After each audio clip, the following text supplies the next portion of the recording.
പിടിക്കാൻ തീരുമാനിച്ചെങ്കിലും ഒരിക്കൽ മുങ്ങിപ്പോയതിന്റെ ക്ഷീണം മാറാത്തതിനാൽ കരയിൽ തന്നെ മീൻ വിൽപ്പന നടത്താൻ തീരുമാനിച്ചു.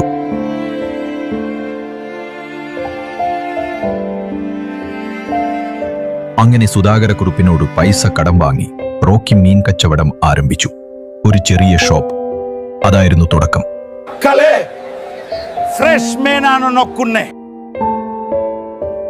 അയല, മത്തി, അയക്കൂറ, ചെമ്മീൻ എല്ലാം റോക്കി വിൽക്കുമായിരുന്നു.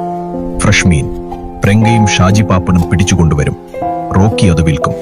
നല്ല കച്ചവടക്കാരനായ റോക്കി കുറച്ച് സമയം കൊണ്ട് തന്നെ വലിയ AC ഒക്കെയുള്ള മീൻകട തുടങ്ങി.